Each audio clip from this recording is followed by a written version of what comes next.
Sri P.P. Chaudhary.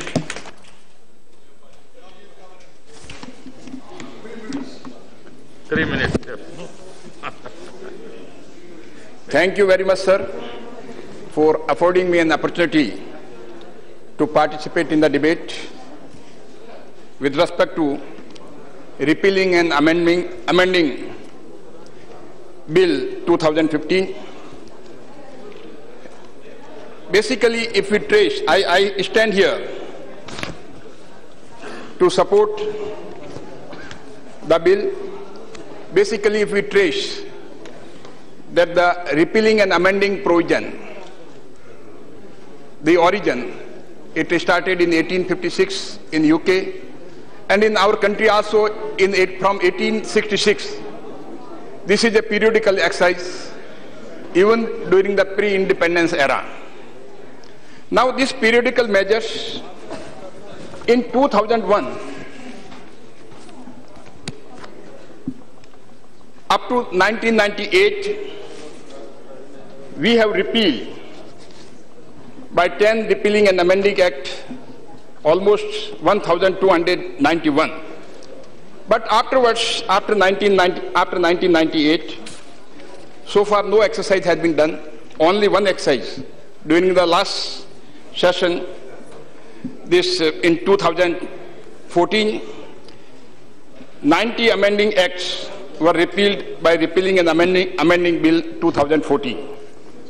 Now, by this Repealing and Amending Act, 36 acts have been taken into consideration. Out of 36, 3 relates to Principal Act, and remaining 32 relates to Amending Act. Honorable Deputy Speaker, sir, basically the effect of amendment and repealing. Once the amendment is there, the bill is notified, then amendment in the Principal Act is automatically carried out. Now the effect of that act, because basically now question arises whether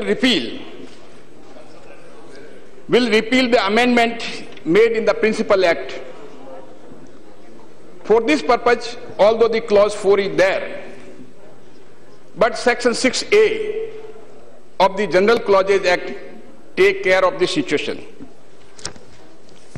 Therefore, the amendment made in the Parent Act by Amending Act will be incorporated in the Parent Act, and repeal of such Amending Act will not affect the continuance in force of the amendment which have already become part and parcel of the Principal Act. Now, so far the clause 4 is concerned, basically it is analogous with the section 6A of the General Clauses Act. The clause 4 provides a saving provision that if anything done under that act will not affect if the provision of Amending Act is repealed. I would also like to suggest, Honorable Minister, that for doing this exercise every time, we can also carry out a suitable amendment in section 6A of the General Clauses Act. So all the exercise with respect to every time bringing the Repealing and Amending Act bill before this August House may be taken care of it. So far the function of the Amending Act is concerned, basically it only incorporates the amendment in the Principal Act, and once the function of incorporation is accomplished, then it dies of natural death. But that is not sufficient. For the act to die a legal death, so Repealing and Amending Act is being brought before this August House. It is not the case like the human being. The once natural death is there, then no legal death is required to be carried out. But in the bill like this, once the amendment is carried out, it is nothing more than like that we can understand this, what is the purpose of the amending act.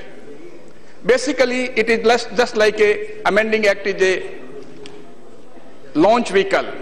And once the satellite is launched in the orbit, then there is no use of amending act.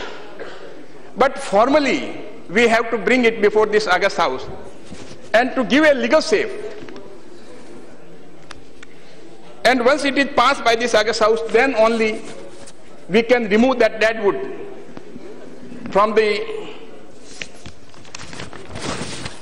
legal library. Therefore, in other terms, we can say that basically the repealing and amending act is pertain to those acts which cease to be enforced and become obsolete, and no purpose is served for keeping these acts in the law library. And moreover, it also creates a confusion. My suggestion with respect to because we have a jurisprudence, but question is, we in modern technology, we have to adopt the pragmatic jurisprudence. For bringing every time before this August House, we can provide a deeming provision in the act itself.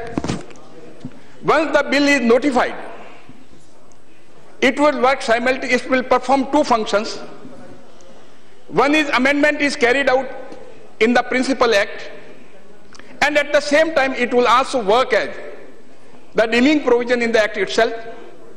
We suggest that as soon as the act is notified, okay, amendment is just a minute, sir, only 2-3 minutes. I am taking the time of my own parts. And once it is carried out, then it shall deemed that the amending act will deem to be repealed. So the deeming provision so by amendment act itself, we can determine the life of the act itself, then it will cease to be enforced automatically. So far, by this repealing and amending act, 3 principal acts have also been brought for repealing, and these are: one related to Indian Fisheries Act of 1897, that is of British era. The object of the act was to prevent killing of the fish or poisoning of the water, etc., and the punishment was also provided. For that purpose, now after coming into force of the Constitution of India, fishing is a state subject, and the fishing and fisheries beyond territorial water is under the Union list. Therefore, it is rightly been repealed by this repealing and amending act. So far, the Foreign Jurisdiction Act 1947 is concerned. After Article 372, only those acts have been enacted prior to the Constitution, except repealed by the Constitution, will continue. So it is no longer required, as no territory of India is under the control of any colonial power. Therefore, this is also a right step for repealing such type of this obsolete law. And third is sugar undertaking, taking over of Management Act. Since 2013, sugar sector has been decontrolled. Levy obligation on sugar mills have been removed, and regulated release mechanism of open market sale of sugar has been dispensed with. Act is now not relevant in the present scenario. Act was a temporary measure and taken way back in 1978. So with this suggestion, I extend my thanks to Honorable Minister, and I fully support the repealing and amending Act Bill 2015. Thank you very much, sir.